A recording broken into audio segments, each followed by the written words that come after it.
There are people who master a single path. They choose a direction, refine it, and over time they become known for it. Their work is clear. Their legacy is easy to define. And then there are minds that don't move like that at all. Minds that refuse to stay in one place long enough to be understood.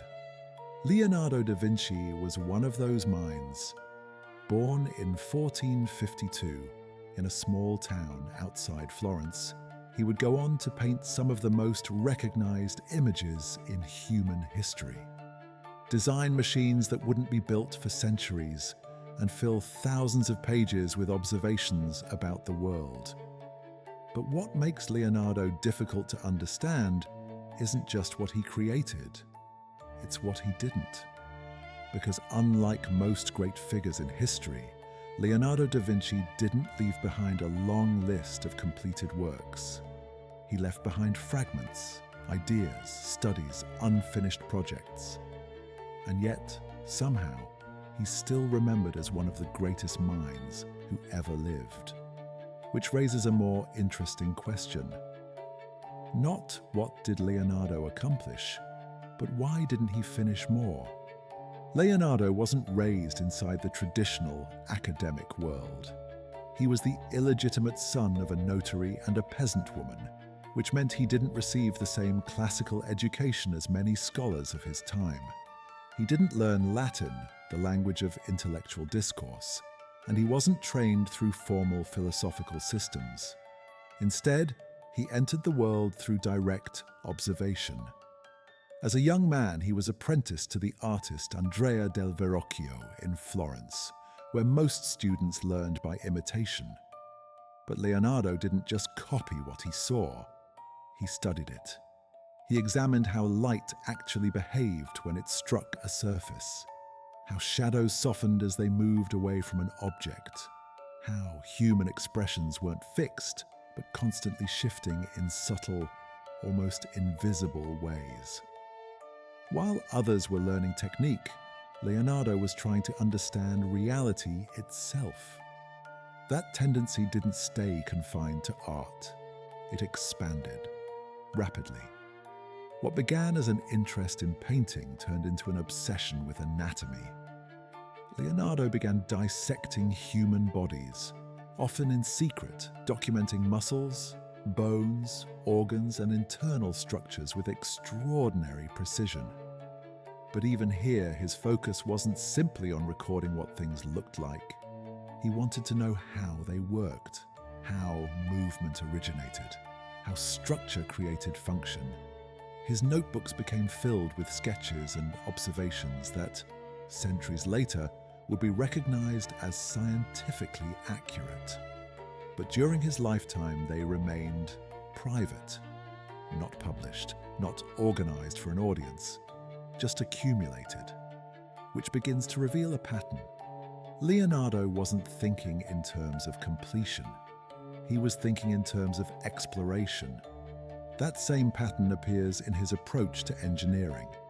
His notebooks contain designs for flying machines inspired by birds, early mechanical devices that resemble automation, concepts for armored vehicles, and detailed studies of water flow and motion.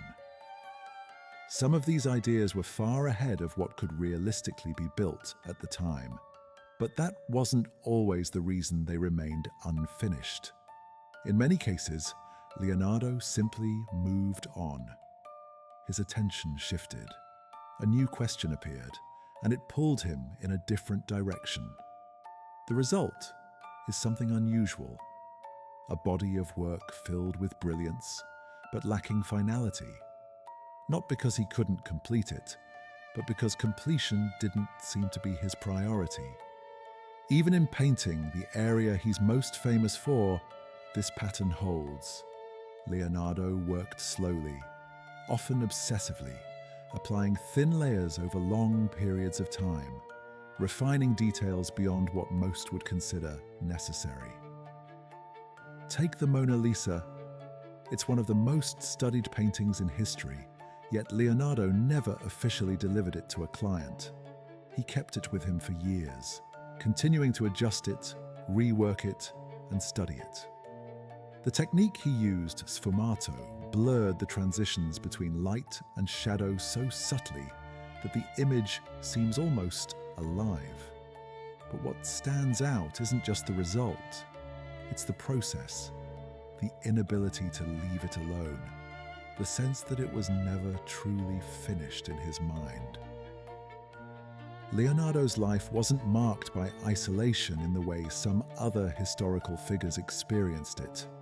He worked for powerful patrons, including Ludovico Sforza, and later spent his final years under the patronage of Francis I of France. He was respected, valued, given opportunities. But even within those structures, the same pattern followed him. Projects were started, few were completed. Not because he lacked discipline in the conventional sense, but because his attention refused to stay confined. His curiosity kept expanding outward, pulling him from one domain into another. Painting led to anatomy. Anatomy led to mechanics. Mechanics led to motion. And each new area opened more questions than it answered. This creates a different kind of tension than the one we usually associate with genius. It's not the tension between a brilliant individual and a world that rejects them. It's the tension within the mind itself. The inability to narrow, the refusal to reduce complexity into a single path. Leonardo didn't struggle because he lacked ideas. He struggled because he had too many, and each one seemed equally worth pursuing. Over time, that creates fragmentation. Not failure, but dispersion. His work spreads across disciplines instead of consolidating into a single legacy. In his later years, Leonardo's pace slowed, his health declined, and his ability to physically produce work diminished. He spent more time reviewing his notes, organizing his observations, and reflecting on what he had spent his life studying. But even then, much of his work remained incomplete. His notebooks filled with diagrams, questions, and insights were left behind without a clear structure for others to follow.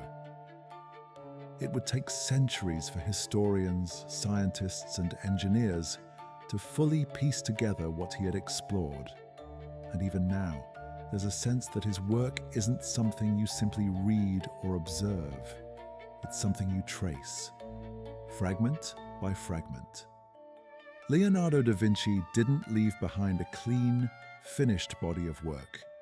He left behind evidence of a mind in motion, a mind that moved too broadly to be contained within a single discipline, and too deeply to settle for simple answers.